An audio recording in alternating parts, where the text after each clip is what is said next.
All right, I said a few days ago that I wanted to do a video on this.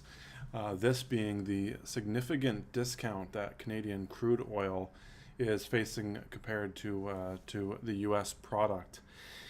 I wanted to make a video on this because, well, it's been on the news recently. Well, not in recent days, but in recent weeks and months, with the Trans Mountain pipeline and all the trials and tribulations that went through. Before basically, well, not being canceled, but before the company that initiated it basically abandoned it, leaving the federal government to socialize the project, because that's always a sustainable model of economic growth. I found this article from the Calgary Herald that I thought captures some of the problems in the situation well. Crazy, crazy, crazy. Producers fret as discount on Canadian crude costs billions. This was from October 13th, 2018, a couple weeks ago. The price for Western Canadian Select crude fell to just 26 US a barrel on Thursday, while benchmark West Texas Intermediate crude closed at $71.98. At one point, the price differential sat at 52 US dollars a barrel, according to Bloomberg, and it didn't get much better on Friday, with the discount closing at 48.50 a barrel. It's a crisis, Tim McMillan, chief executive of the Canadian Association of Petroleum Producers, said Friday. When we were canceling pipeline projects over the last decade, this was the end result we should have expected. And that's my point exactly. And it's not just in the last decade, though there's been some major ones done in the last decade. This is a problem that's been developing over a few decades, really, of increasing time to build infrastructure projects in our country. And it's hard to see how this ends well for the country if we cannot build. Let me close that. That's kind of freaky. Sorry, guy without an arm. How are we going to build infrastructure if it takes decades to approve these multi-billion-dollar projects? The answers were not. And companies are leaving Canada. Infrastructure is not getting built.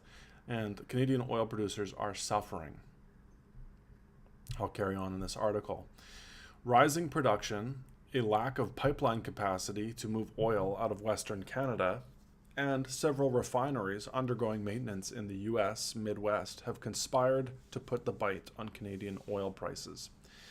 It's not unusual to see the price discount on WCS fluctuate, but the gap has significantly widened this year. Last October, the price differential averaged $11.71 US a barrel, according to provincial data. So that's $11.71 a barrel was the discount this time last year, and it is now bumped up to $50. Okay, you look at this discount over the years, it has never been what it is at this month. The article continues, right now Canada is the cheapest place in the world to buy barrels. We are basically giving this stuff away, said analyst Martin King of GMP First Energy. Analysts say U.S. refinery outages at this time of year often cut back on Canadian oil demand by about 550,000 barrels per day, but that number has nearly doubled this fall and likely won't be resolved for several weeks. Shipments of oil by rail climbed earlier in the year, but appear to have stalled. And there's a quick point there. Perhaps some environmentalist right now is thinking that they've got some victory by crippling the Canadian oil industry, but that's not really what's going on here. A global demand for oil is not meaningfully been curtailed. Instead, what you have is the maximization of the shipment of oil by rail, which per kilometer shipped has a much riskier transportation method than pipeline. So it's really not an environmental victory either in reducing demand or or making transportation safer. So you failed in doing that, but you've succeeded in crippling the Alberta economy potentially here, and probably really injuring the Canadian economy for the next few years if it figures out a way to flush the environmentalists out of power and get back into a way to building infrastructure. Because otherwise, well, I don't know. I don't see a positive way for this country to continue to exist as it does if it cannot build national scale projects, or rather, if it is not a place where businesses can build national scale projects, this country cannot continue to exist as we understand it, and that is not an exaggeration.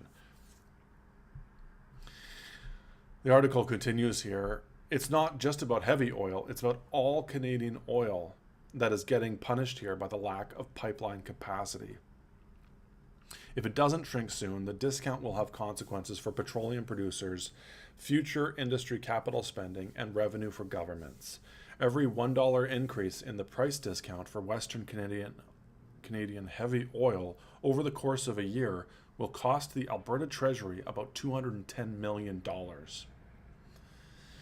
Whitecap Resources CEO estimates the price differential will cost all producers up to $100 million a day in lost revenues at current levels. $100 million a day in lost revenues coming out of Canadian producers as a result of these, well, this lack of decision making, this dithering, this lack of leadership.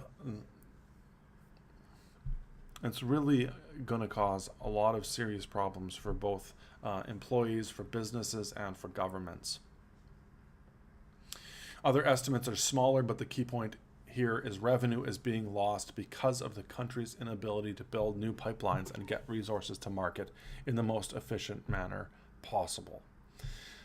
Canada's pipeline system has the capacity to export about 4 million barrels a day, and space is currently being rationed. Rationed space. Wow, that sounds like a centrally controlled economy, because that is what we have developed in our oil system in this country. Our oil distribution system has increasingly become a centralized, centrally controlled system. Heavy oil producers are getting 40% of what they normally would be paid if they had access to markets. I mean, you get the sense here. I mean, they're interviewing people from throughout the industry and just repeating this problem.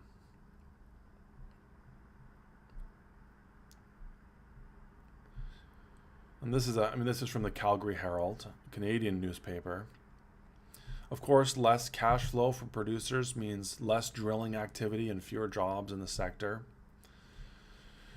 It's not good.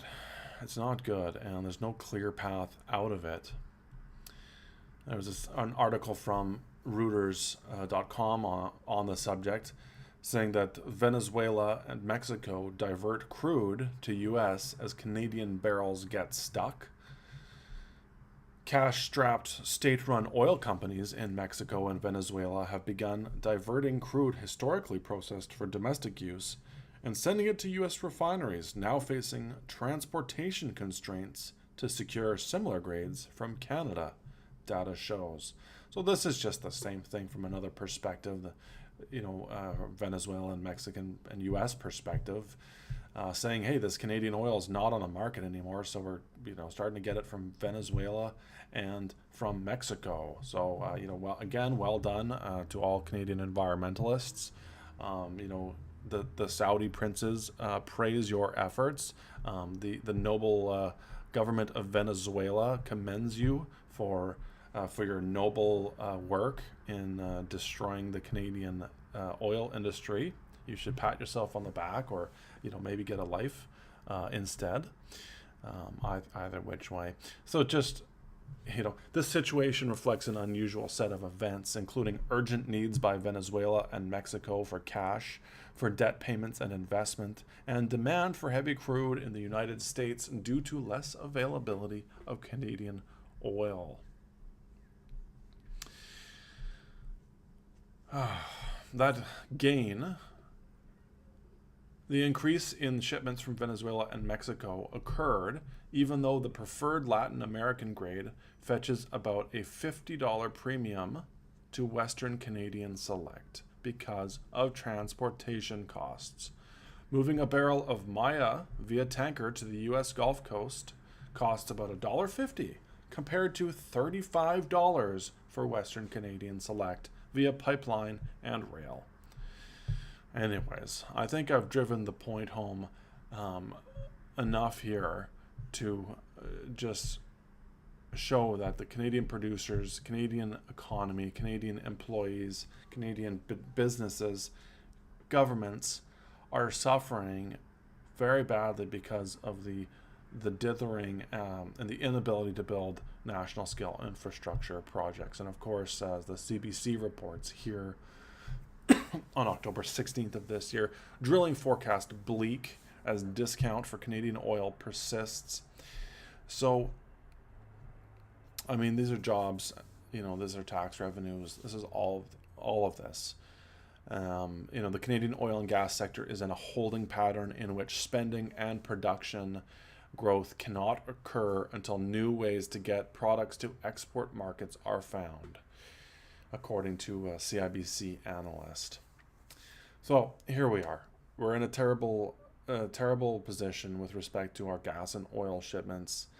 I don't know what is going to change on the horizon unless we make demands of our government to have the initiative and the backbone to take charge on these things, and cast aside the endless process that has built up to approve these projects.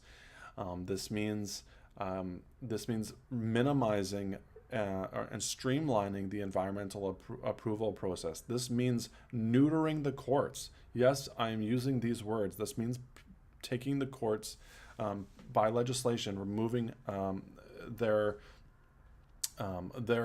places that they can step in and check the legislation. This means streamlining First Nations input into the process. Yes, I am saying all these things. This is what is required to be done. If it requires the notwithstanding clause to get these projects built, that needs to be used. Otherwise, if this carries on in this way and the pattern for the last decade or even two continues, there's not going to be much country to argue about how projects get built.